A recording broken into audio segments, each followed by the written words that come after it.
Hello and welcome back to another episode of Let's Talk About It with your host, Deonica McHugh. That is me.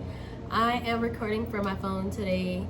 It's going to save me a lot of time on uploading and everything. So on my last post on Instagram, I told you guys that I wanted to start a new season for us single parents. So that's what I'm going to do. Today, actually, it was so funny. I came across this post on Instagram that I want to talk about. I'm going to go ahead and put it on the screen for y'all as I read it. But I'm just scrolling through. Did I say Instagram? I meant to say Facebook. If I didn't, say Facebook. Anyways, I'm scrolling through Facebook and I see this post. I come across, somebody posted it. I don't remember who posted it, but here it is. I want to go ahead and read it to you guys because it is literally, basically, the episode I wanted to do, but in a post. So let me go ahead and read this and stop rambling. Here we go. Y'all want to know why many working mamas are so unhappy? Because we live in a society that says take care of your children when it takes two incomes to make ends meet. So we get an 8 to 5 to make sure they're set up with proper child care and put in work. But guess what? Society isn't set up to cater to working moms because we work 8 to 5, but our kids go to school from 7:45 to 2:45. The doctor isn't open on the weekends. The dental office closes at 4. Your kid should be in bed by 8, but practice usually runs till 7. And when you get home, we have to cook, clean the house, do homework, put kids to bed so we didn't spend any time with them. So when you ask the mama at work, how is she every day? And she says, I'm fine. You understand, not you understand. Understand she probably isn't near as negative as she seems at work, and she's probably just missing her family.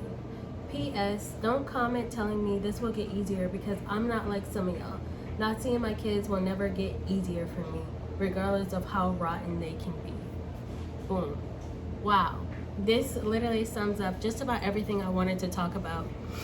I honestly should have took my sister's advice and wrote like an outline or notes or something like that, because now, since this one is going to be a series, I guess I'll just go ahead and talk about this post and how it relates to my life. But I also want to do this in segments. Example, being a single parent dating, being a single parent working, being a single parent traveling, being a single parent spending time with your kids, being a single parent and family, stuff like that. And how all those different parts of our life, how they're different from people who live, who don't have children, or people who live in a co-parenting setting, or where two parents and both parents are involved in the same household, and just talk about how we experience things in that end. So let me go ahead and go back to this post. I'm looking at my iPad. Ironically, this post was the lady who posted this at 11:11. I was like, that's my confirmation right there. New beginnings. Start the new season. Let's get it. So, yeah. I'm not gonna say I don't hate my life. I don't. I love my life. I enjoy my life. Could life be a little bit easier? Yes, it can. I'm not gonna sit here and act like, I have the easiest life on earth. I really don't. I'm nowhere near close to that.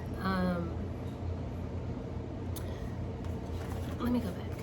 So, we live in a society that says take care of your children when it takes two incomes to make ends meet. I definitely agree with that.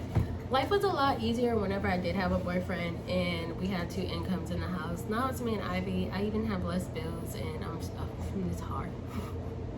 It is very hard, especially because I wasn't working for a little while. I had lost my job and everything, but now I'm working. I'm getting back on my feet. And this is actually my very, very first time taking on, being a single parent living outside of my parents' house. Is just me and her, and that's it, And so I'm finally experiencing this like hardcore, and it is very difficult. Finding a job was definitely something that was very hard for me, just because considering, school lets out at 3:45. Of course, they have aftercare at Ivy school, but that doesn't run every day, and I'm actually fortunate enough to where Ivy is in a school. She's in a school that even offers that, because not even all schools offer that. So something that I was taking into consideration when I was looking for a new job, I told them, hey, you know, it's really important for me that I get off at a time that allows me to pick my kid up from school myself. I'm a single parent. Of course, I might have, you know, some help from my parents and this and that. Sometimes they're close.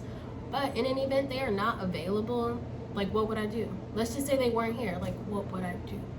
So, of course, I had to find a job that was going to let me off in enough time, early enough to where I can get my kid, but also go in late enough to where I can drop my kid off at school. You can't drop the kid off at school until like 7:30 or something like that. So it was it was funny because my job actually wanted me to be 8 a.m. No, they wanted me to be 8:30 a.m. to 5 p.m. And I was like, hey, like, I really can't stay till 5. The latest I can pick up my kid is 5:30, and it's gonna take me at least 25 minutes without traffic to get home, you know, in most cases. Excuse me, I had a cough. I'm talking too much, I need some water. So I'm like, okay, I have this set amount of time to get my kid, and I'm like, hey, how about, you know, I take a shorter lunch. Just give me a 30-minute lunch so that I can compensate and leave 30 minutes early, and my job was willing to do that for me. And it's just like, if I didn't have my child, or let's just say I had a partner or someone to pick my kid up from school, you know, that wouldn't really be an issue. But by me trying my absolute hardest to be self-sufficient and be a responsible adult, I was like, this is important to me. I have to make this happen. It's very important to me. So with the job situation, and whenever, actually too, when Ivy was a little bit younger, when she was not in school and I had to pay for daycare, you know, daycare only run until like 4 or 5 o'clock in the evening. Usually, like, the jobs that I would get would want me to stay later than that too.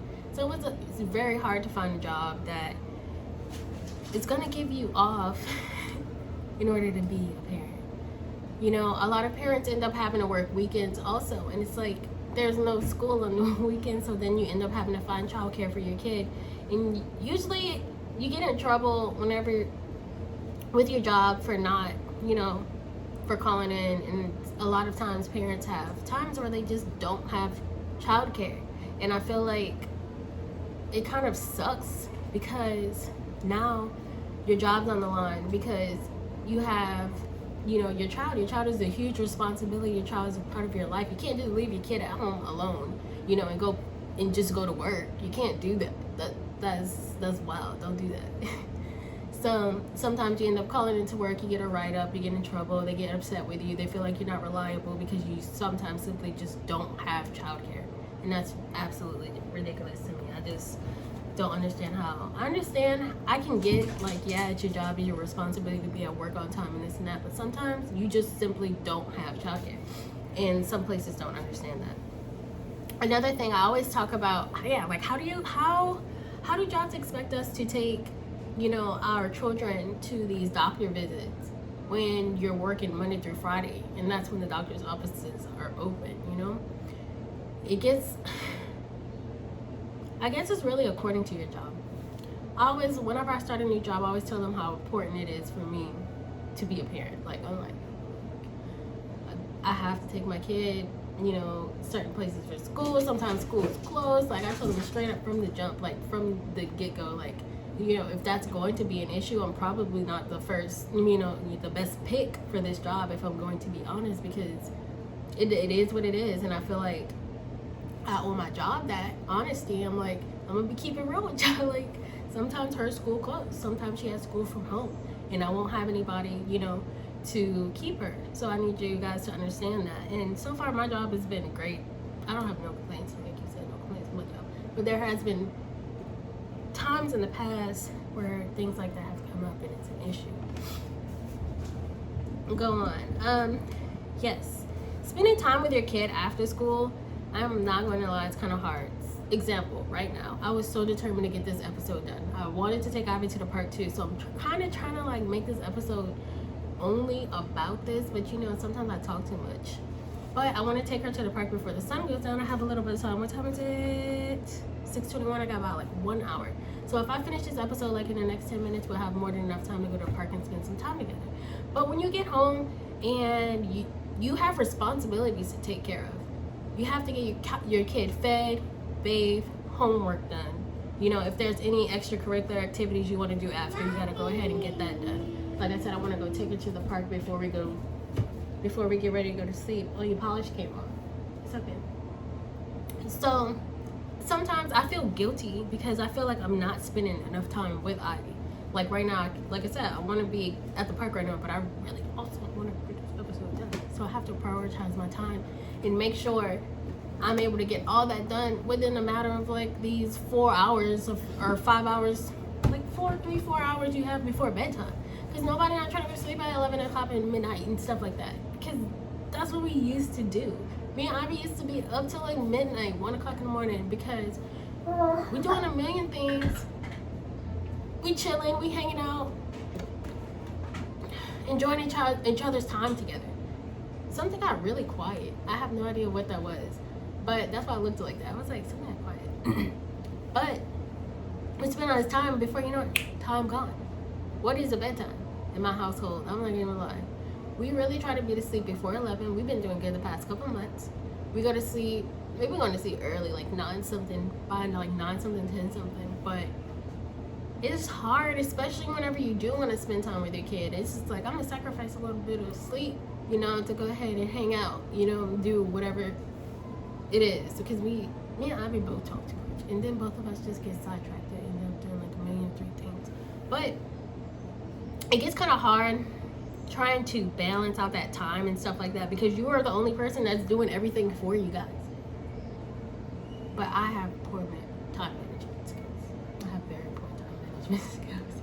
It's something I can do better, to be honest. Something I am working on. You already know that. I'm not about to keep repeating myself because I know you don't want to see it. But it's working. And I am doing good for the most part. Life is not perfect. Things can be better, don't get me wrong. They can be, but all I can do, honestly, I always tell myself all I can do is do my best. As a single parent, all I can do is do my absolute best for me and my child. And as long as Ivy is fed, Ivy has clean clothes, Ivy has a pair of shoes on, Ivy is like good for the most part, like is, I'm not gonna say good for the most part, she's good. If she's fed, she's clean, she has clothes on, her hair is done, she got shoes, she gets a good night rest, she's happy, she's smiling, I'm good. I am good. Real life, I'll be like, bro, like, you're taking care of your child. Stop being so hard on yourself. We get really hard on ourselves sometimes. Like, of course, there's a lot of times I want to buy her stuff, I want to get her stuff. She's like, Mommy, can you get this for me? Can you do that for me? And then sometimes I really can't do it, and it makes me feel like crap.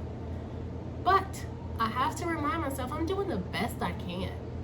I'm doing the absolute best that I can, and you have to tell yourself that all the time. You have to check yourself like that, because it's just like, it's easy for us to feel like, I'm trying to find the right word. Like the post that she felt defeated. That's the perfect word, defeated. You feel defeated. You're like, man, like, especially whenever you see, you know, things that you want to do for your kid and you're not able to do for them. You're doing the best that you can. And I know that one day I will be able to give my child the life that I want to give her. And that's okay if it's not right now. But right now, we're good. And that's all that really matters, you know? I want to go ahead and just stop the video here because, like I said, I want to do segments. So this is going to be the first episode of the, let's talk about it, Single Parents Edition. Let's call it that, Single Parents Edition. Single Parents Edition. Yo, that sounded good in the microphone. I don't know how that sounded on there though, but it sounded good in the microphone. Anywho, yeah, so next week, I have no idea what we're going to talk about. How about we do a poll? Let's do a poll. We're going to do a poll on this episode. So if you guys are listening on Spotify, there will be a poll available. I'm going to need y'all to go ahead and please vote on that one for me. And then I'm also going to do one on my Instagram as well. I'm thinking about changing up my website and doing polls on my website also, because I think it'd be fun for you'd like tally for the next episode. Like we all vote on what episode we should do, and then that way it'll help me know what y'all want to talk about also. So that's what I'm gonna work on. I'm gonna work on changing my website, And then also, we're going to go ahead and vote on what episode we should do next on the Single Parents Edition. So, thank you guys so much for tuning in to this episode. I look forward to putting out more content like this because it's super relatable. Like, I'm going through this right now. It's my first time. And I only have one kid, I know, so I could only imagine multiple kids. People who have multiple children and you're doing it on your own right now, like, for real. Because I'm struggling and losing my mind with one kid. I can only imagine having multiple children. So, for real, you rock. You're doing a great job. Single parents in general, all parents in general, you guys are doing a great job. Keep your head up. Stop being so hard on yourself. Love yourself. Take care of your child. Continue to take care of your child. Your child loves you, believe it or not. You know what, bro, like, kids love you so much unconditionally. It's ridiculous. Like, if you ever have a sad moment, you already know you can go to your kid and your kid gonna make you feel like you're the world, for real. I'm a shirt. The world. But again, anyways, I'm gonna go ahead and put that poll out for y'all. So make sure y'all go vote. Thank you guys for tuning in. I really appreciate it. And I love you guys so much. Keep your head high. Don't forget to smile. Don't forget to pray every single day. That rocked. Alright. Bye, y'all. And don't forget to follow me on Instagram. Also, at LTAI_podcast_. Boom. Until next time.